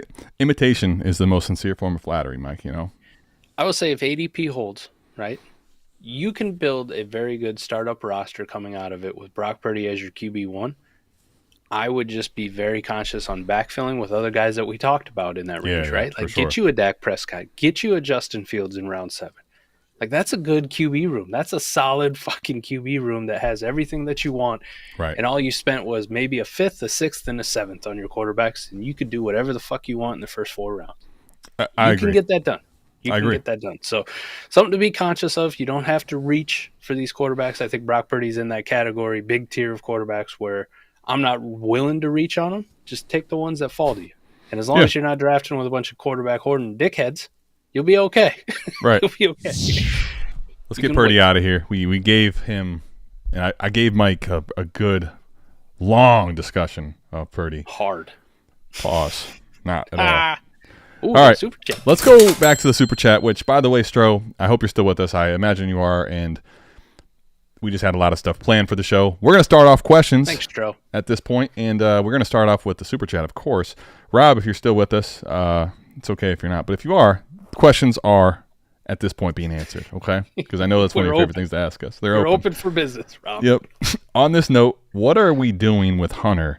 It's like the Dynasty community loved him a week ago. Now for dog shit route. Listen, I'm just going to start by saying this. Conjecture season in this day and age is only going to become worse, and things you've got to turn off notifications. You have got to be, Mike. I'm going to give we met in Destination Debbie Discord. I'm going to give Ray a shout out. This is seriously one of the best lines. Be mindful of the content you consume. This type of it's a good line. It's so bad out here, man. I can't even scroll X at the moment sometimes, Mike. It's so bad. It's so bad. So bad. You know how much I hate this, man. Why is this becoming such a thing? Is it just because there's no content otherwise to talk about? Like, this is all that people can talk about? Yeah. And it started a couple years ago. Like, people are going to remember the old heads in here. It feels like it's weird to say old heads now. But Jamar Chase, remember when he couldn't catch the football because it didn't have white stripes? Shout out America's Game. Eric dropped that same thing. And also him not washing his ass that same He didn't wash his ass, and the football didn't have white stripes. So he couldn't catch it as well. Just it messed up his vision. The year before, do you remember? Olabisi Johnson's, keeping Justin Jefferson on the bench. Right? Like, this shit happens. Urban Meyer's building the offense around Laviska Shenault. It's nothing new. The problem is, Adam, like, as we keep going on in time and social media and TikTok and Instagram and like everything becomes more and more prevalent, it's not getting any less, right? X isn't going anywhere. It's not getting any less. The usership isn't going down. Social media is not disappearing or fading out of it. Yeah. It just gets more amplified because there's more people with a microphone. There's more people with a voice. There's more people with a keyboard to put their fucking thoughts out there and put clips of bad routes. What amazed me is in the exact same video that they showed him running a terrible route. If you watch the full one from we're not putting that out though. Yeah, we're not putting that out. Watch the full one. He runs the route the very next time and it's crisp as a motherfucker, right? You go look at Matt Harmon's reception perception and his whole fucking chart's green, right? Like, this is a guy who obviously knows how to run routes. He knows how to get open and he knows how to make the fucking catch. But because you got one bad on-air route out there, which I'm sure every wide receiver that's a star in the league has never ran a bad route ever in their entire life, right? They've never stumbled or tried to catch the ball with their body and not their fucking whatever it is. It's fucking ludicrous. And on that note, listen, Stro, nothing. I paid zero attention to it other than just laugh. Right? It didn't even irritate me to the level of me making a response on social media about it, like quote tweeting them, right? Like, it didn't even, because people are going to do what they want to do. And if I get them at a fucking 1-pick discount because somebody saw this fucking video and they panicked, great. Best case scenario for me, I'm just going to shut the fuck up. Right? Yeah. I have zero concerns. The other one that got me, and listen, I understand that Dr. B's my guy, man. Are we staying on the same team? We're staying with the same fucking team. Dr. B is my Duval. I feel like Duval's pumping a lot of bullshit right now. I hope to God he got that Brett Favre helmet that I sent out that I was real late on it. But I'll be honest with you. I tried to. I was hit, as soon as I saw that in the Discord, I immediately went to the post office like, can we intercept this thing? Is it too late to get it back? Shout out to Dr. B though. He already had, I think, his baby in the fucking. Remember he was talking about putting his baby in there, the helmet. Yeah, it's awesome. Yeah. But I saw the Bayshall Tootin thing too, the fumble, and then the coach speak afterwards, and all this shit, right? Sure. And I simply want to point out, right? People are going to say that it's a deal because he fumbled a lot in college, which he did last year. He did. He had ball security issues. There you go. Ball security issues was, if you saw and read people's reports on him, the whole player, right? Almost assuredly it was in there as a concern. Yep. It was. You know what's nuts though? Tell me. The S-tier running back that we just talked about had more fumbles in less seasons. Nobody said a fucking word about Ashton Genty having ball security issues at all. Yet somehow he fumbled more than Bayshall Tootin in his career. And I get it. He had more touches. Understandable. A lot more, yeah. But you look at his 2023, and PFF gave him a worse fumbling grade on their grading scale than Bayshall Tootin had last year. But nobody said a fucking word about Ashton Genty. So I say all this not to say that I have any fucking concerns about Ashton Genty fumbling. Yeah, because Genty's not getting in the doghouse. Concerns about Bayshall Tootin at this point with this fumbling. Yeah, I think here's the way I put it, right? These things can literally go by the wayside in a week. Now, you may remember, if it gets to the point maybe where we're talking like, you remember for whatever reason that Antonio Gibson, when they just drafted, what's his name? B-Rob, right? Robinson. At first it was like, I'm careless about it. If you're telling me it's like all off season, this is literally all leading into, like, we're talking into now August, we're having a lot of fumbling issues, and this is recurring. Okay.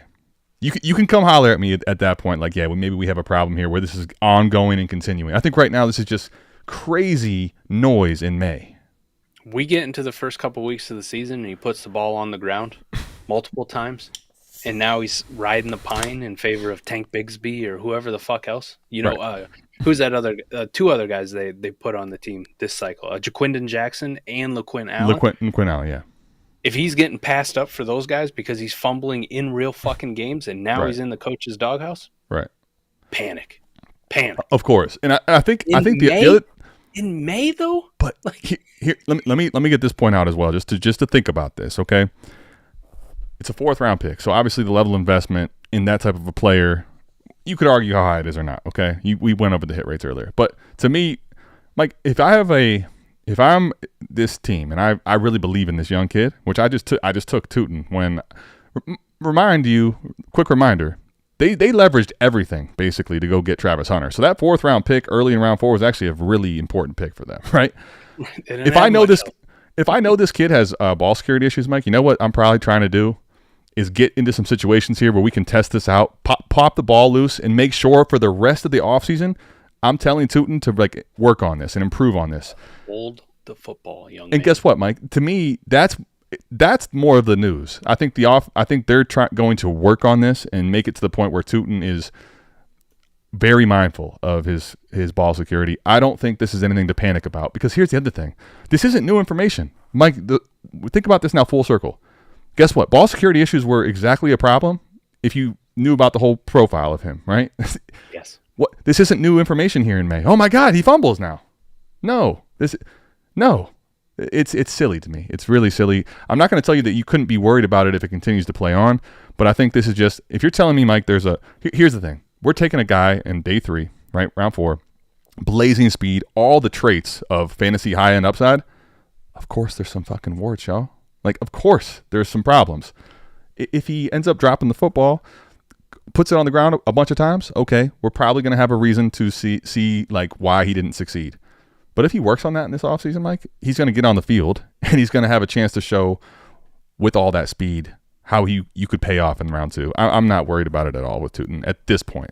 Because at this point it's supposed to be this. A lot of the younger players come in and have a little bit of ball security issues. And on this point, one more thing I'll bring up, right? Not with the Jaguars. We'll stay in the southeast kind of region, though. There's the opposite end of the spectrum. There's guys that I like that you see these camp hype shit, the rookie OTA, whatever the fuck it is. These videos come out and these anonymous sources and one NFL GM, one scout says this. All this bullshit that goes on at this time. Yeah. There's the good side, too, for the guys that you do like, not just the negatives. I don't know between me and Dynasty Berry who's the bigger fucking Jimmy Horn Jr. fan there is. I love Jimmy Horn to fucking death. Like, so much so that on our film sessions on Thursday night, I made the guys watch a cut-up of fucking Jimmy Horn on all 22 running routes. You know what I mean? It. Like, yeah, we're going to watch this guy. Of course. Did he get the draft capital? No, it wasn't that great. He got drafted. Thank God he did. And I love him to death. I'm still not taking him in a fucking rookie draft. I'll put him on my waivers for like $1. But yeah, on my best ball leagues, especially where it's like roster 35. He's killing it in OTAs. He's way better. He's the best receiver on the Panthers roster, outdoing Ted McMillan. As much as I love to hear that for Jimmy Horn, you know how much that changes it for me? On how much am I going to draft Jimmy Horn in the 5th round now? Yeah, you're gonna just like keep Trey Cut. He's gonna soar. We're talking tiers and tiers and tiers up the ranks. Just it doesn't. Listen, this time of year is the fucking worst for this, good or bad. Well, the worst. Stock. It's the worst to change. Look, these type of things. We do a weekly AMA, and I think we can talk about the ones that are maybe a little more newsworthy relative to this time of year. There are some things that are jumbled into a giant tier of garbage that actually you should pay attention to.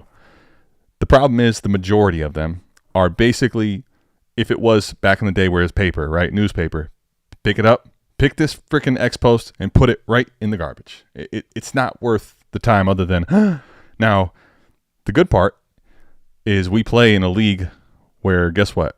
Unless you're in a league with bots, we play with real people that are emotional and they have feelings, and is exactly what some of your league mates might do. And guess what? If Travis Hunter, to this point of the super chat, if someone in my league is panicked because of this, I'd like to come see me on the trade show next week, Mike, because that's where I think you can get more payoffs, right?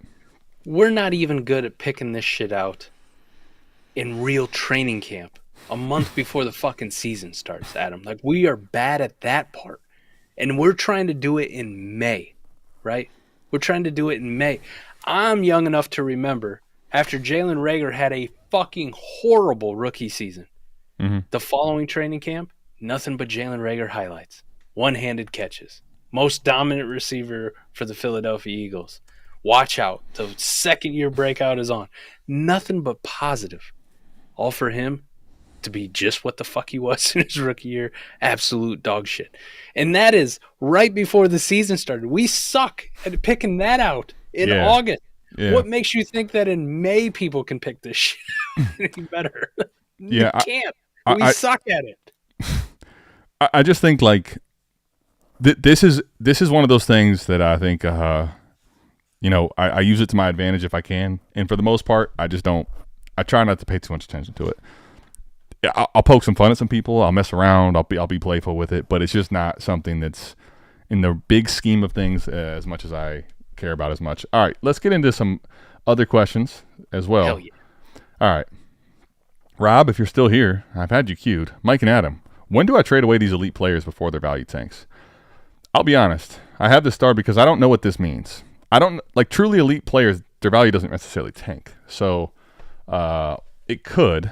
And I guess he had a follow up. He had to ask Andrew. Is Andrew in here? I don't know.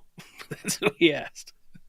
Or maybe the disrespect. Oh, sometimes people get Adam and Andrew mixed up. Like, is this? It's okay. But shout out to Andrew over at the League FFB. If you're asking him on our AMA, that'd be pretty sweet too.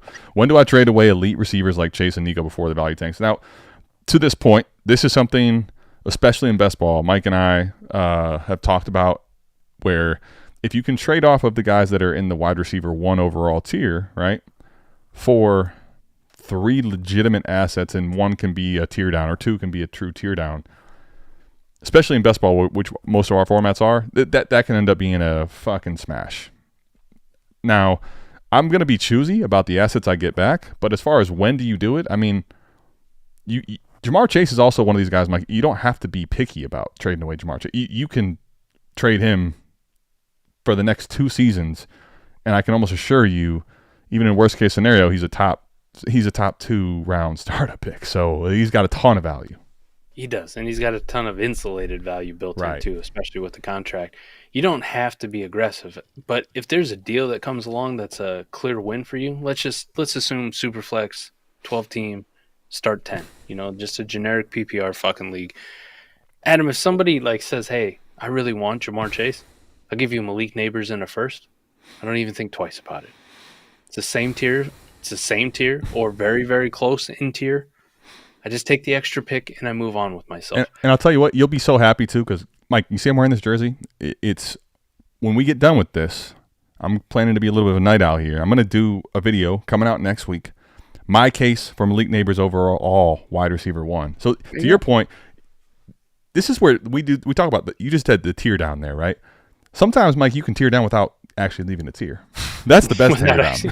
That is the best one. But let's say there's guys in different tiers. Let me just ask you this. Would you take Neighbors in a second? Yeah. Okay. And I don't think you have to, but I think you definitely could get that for sure. Yeah.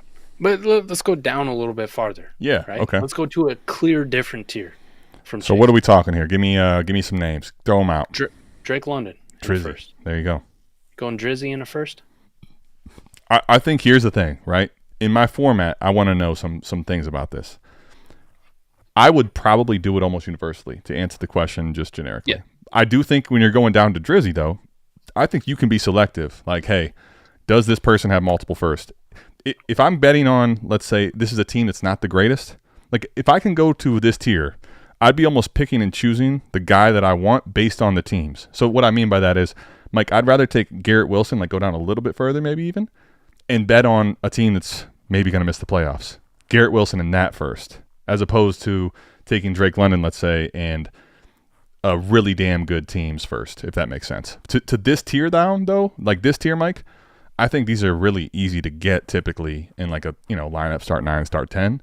You can get, I think, a London and a first, whatever tier you want to call that. I think that, for me, that's tier 3, right? But I think when you get to tier 3, these are trades you can definitely make. And I think the way I think about it is I think you can be pretty choosy with what team you want to go to, which player, and make sure you're asking for the correct piece back. I 100% think this is a very, very exploitable range to trade away a Chase.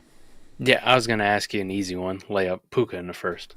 Oh, buddy, talk Puka to me, Speaking of jersey changes, number 12 now, Before people say it's crazy, an actual startup ADP, Puka's a 206, and Jamar Chase is the 104 right now, Adam, in a super 104. So yeah, I was going to say Chase is redefining.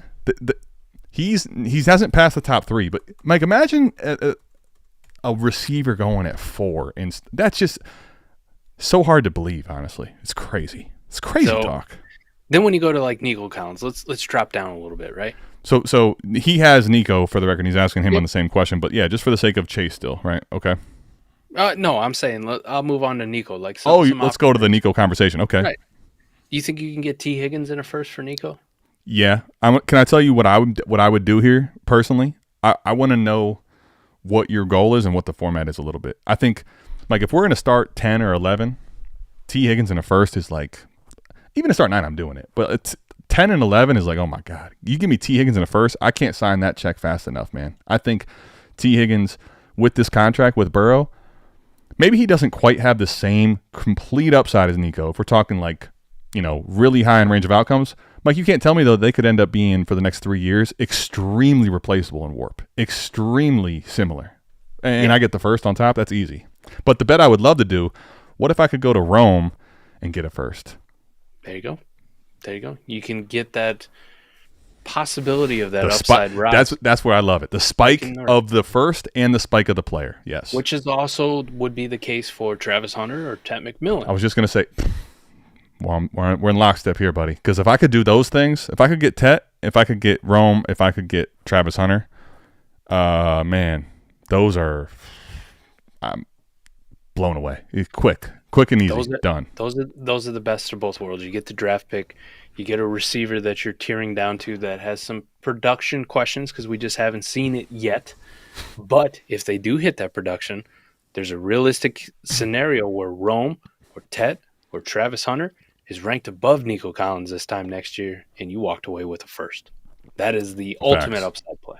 Facts. Yeah, I mean, and Rob, I remember you asking me this question on a different video, and he has, like, it's a start 9 with these 6 receivers. You have overkill here. To me, I think I would be trying to trade off with a Nico and keep Chase here because I would much rather have inserted into here 2 liquid first for just Nico out of here, or T. Higgins in a first. You don't have Rome, but could I get to Tet, right? If I could just re-roll and keep value here, I would love to do that. So I think that would be either way. I'm fine though. If you can get off of Chase for those legitimate assets back, I'm cool doing that too. All right, let's get to some other questions though. Ethan has one in here. 12 teams, start 9, Mike. PPR, no tight end premium, +4 -1. So it's 4-point passing touchdown, 1 for a pick. Would you trade Jordan Love, in a 4-point passing touchdown for A.J. Brown? I have May, Herbert, Love, Shuck, who we just talked about with the hit rates. We have Achane, Hampton, Javonte, Neighbors, Marv, Rome, Hunter, Reed, Pearsall, Loveland. Mike, would you be willing to go to Shuck as your quarterback 3 here to get A.J. Brown added in with Neighbors, Marv, Rome, and Hunter? I would be willing to roll with Tyler Shuck as my QB3. How about that for the first answer? I am not willing to do it by trading away Jordan Love for A.J. Brown straight up for this simple reason. Quarterbacks in a start 9 superflex like this hold an immense amount of value, and I feel like you're selling too low, and ADP would agree with me because Jordan Love is being drafted before A.J. Brown, so you need to shoot higher on the wide receiver wish list. I get the theory of what you're trying to do, but you should be asking people for Nico Collins or Puka Nacua or Brian Thomas for your Jordan Love straight up. They need quarterbacks. You do not. Don't sell them at a discount. Don't sell them for a wide receiver that the community already values lower than this quarterback. Yeah, I think here the reality of this is, like, this is probably a little bit specific to your league, market dependent. Now, what I will say to kind of bridge the two things here, to me, the answer to this question you asked me May 21st is no. If you tell me now we're talking like late July, early August, when you know A.J. Brown's value is going to creep back up, and you're not able to go get those other receivers, I would probably do this as a bottom dollar, like as we're getting closer to the season.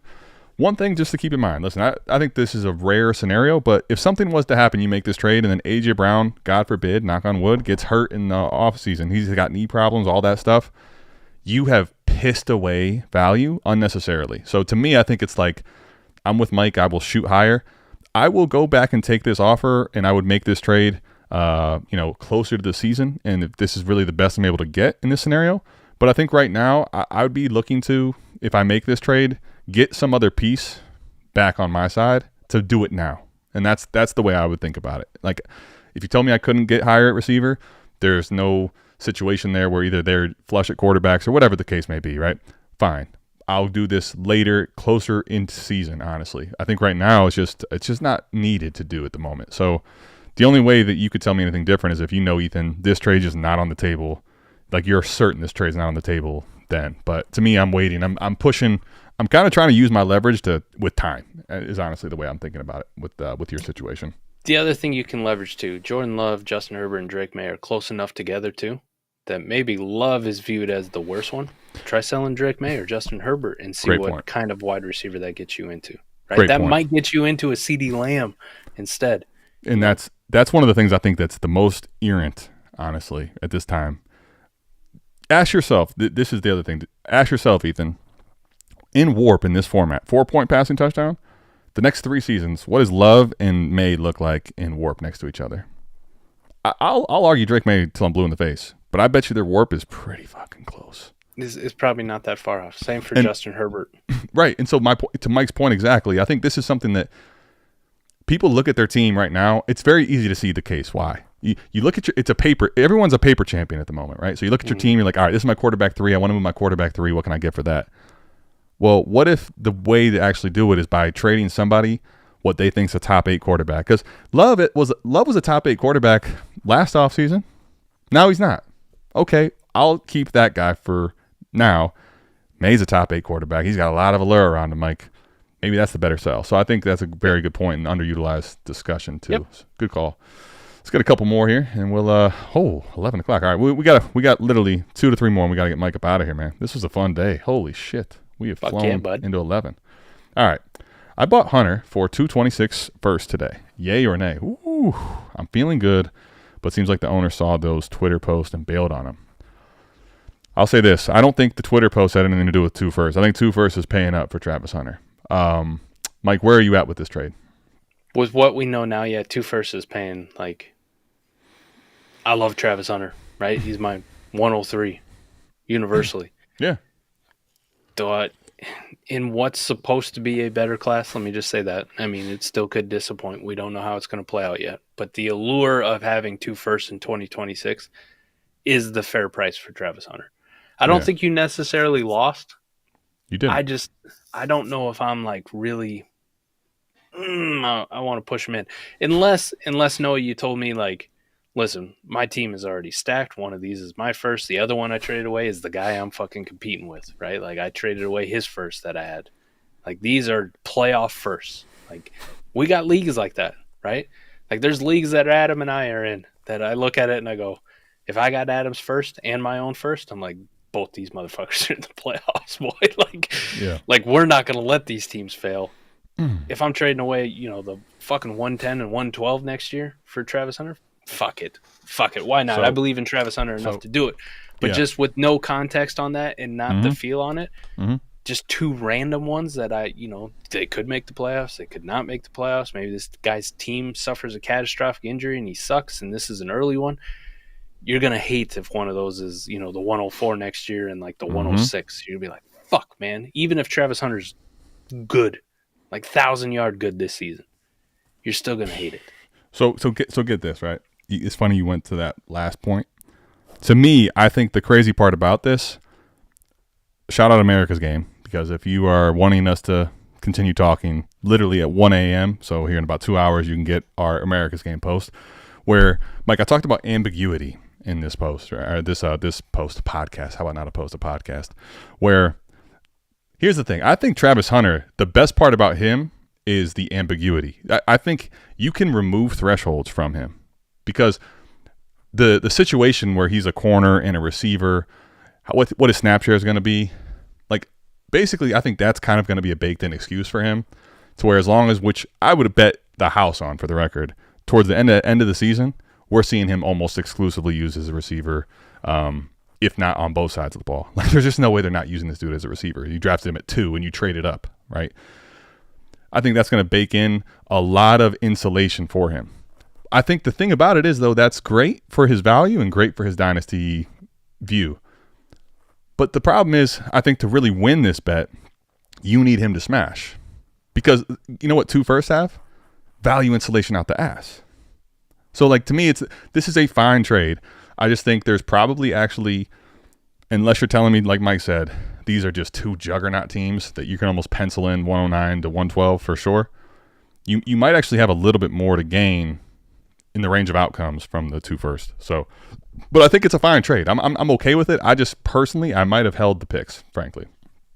Yeah, I would have.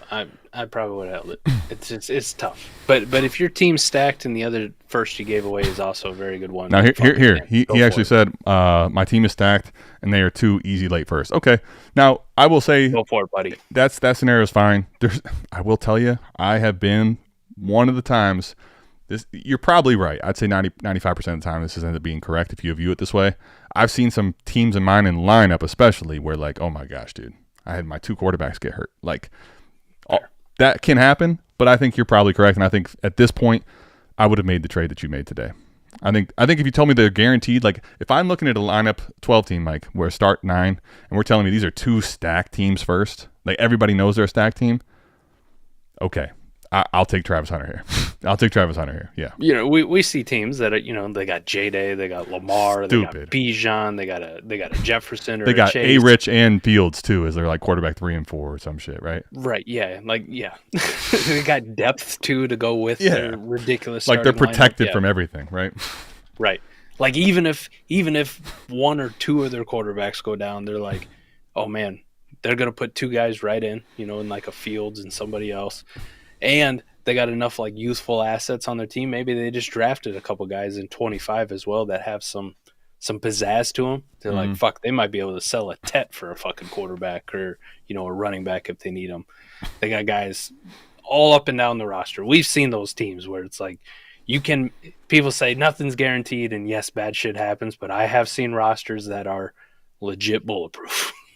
Bulletproof. This fucking thing is making the semifinals regardless. Yeah, right. If you're telling me in that scenario, dude, I would send those away, because the problem with those picks actually is the market perception is going to make those picks kind of. If you can see it, the rest of your league can see it. Right. It's going to make those picks stagnant, where the whole idea for me is having these like monuments. I can just move crazy assets, just throw someone 4 first that are, middling. Anyway, Patty Mills, we'll go last question unless you super chat. All right.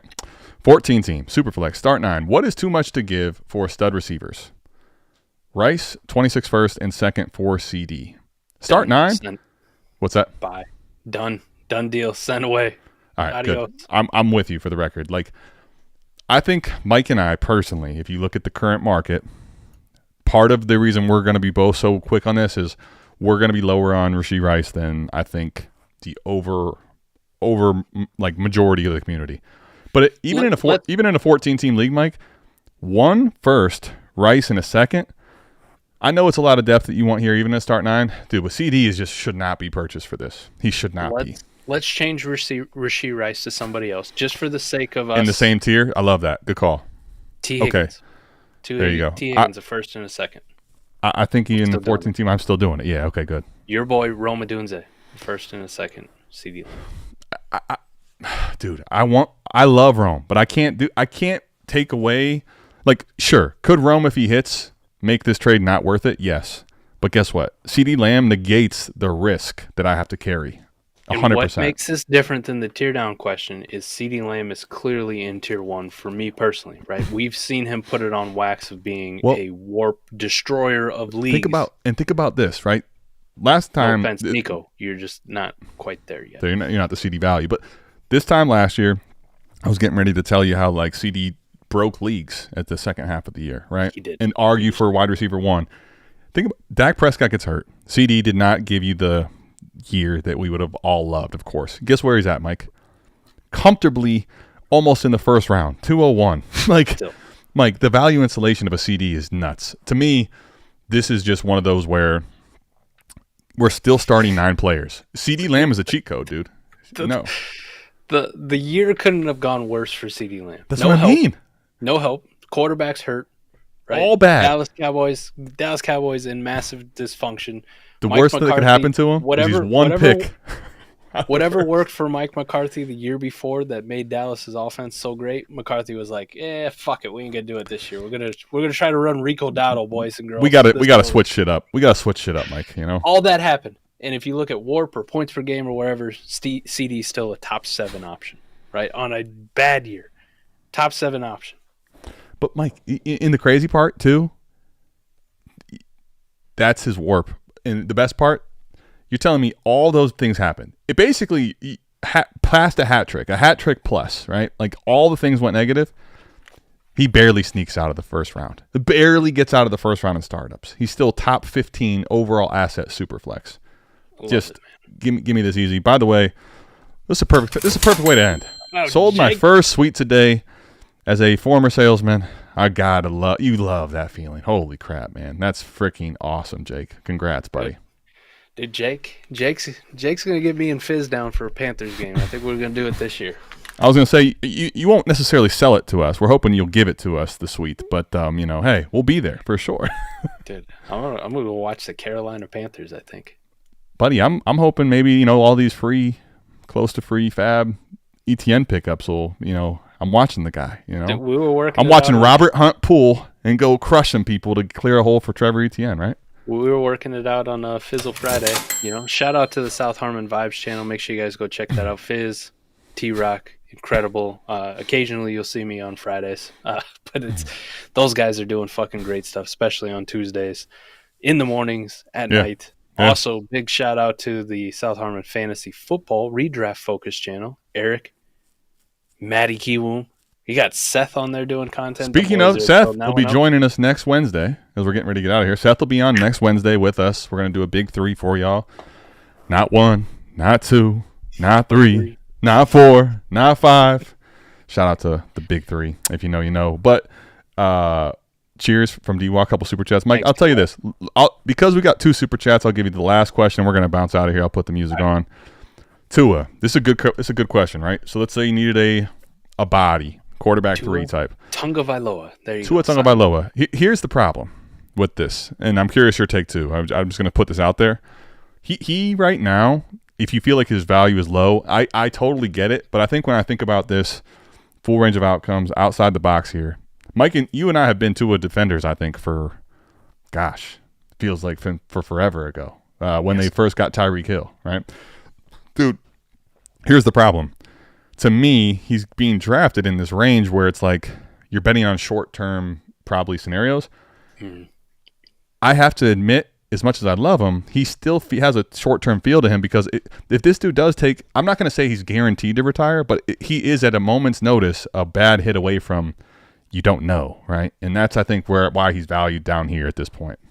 On a per-game basis, he is – even last year, he is Brock Purdy. Right? Yeah. Like he is in that range. He can be.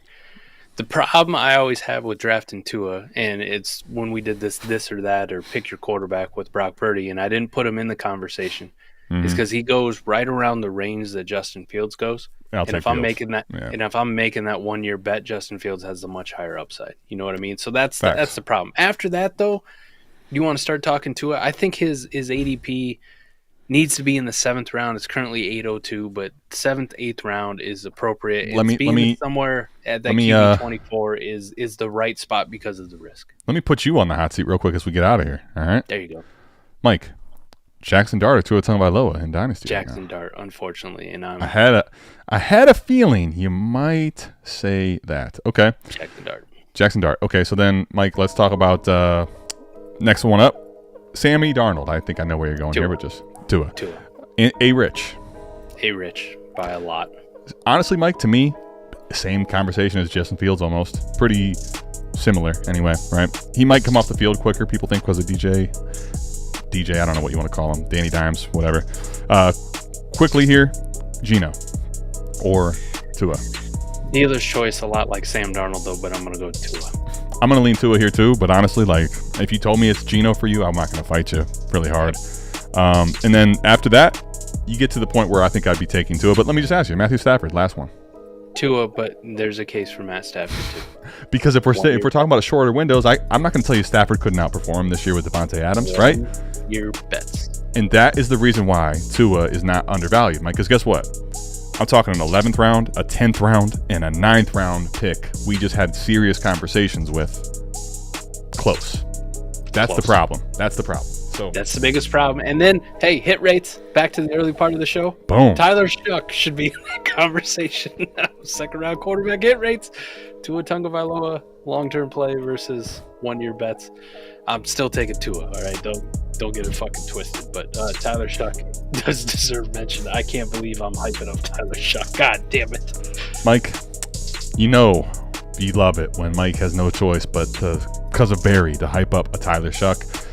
I'm not surprised because it's hard. What I will say is if you just are creating a player, if you put the quarterback position, if you're just formed into a QB, Mike can't help but love you unless you're Brock Purdy until he gets paid.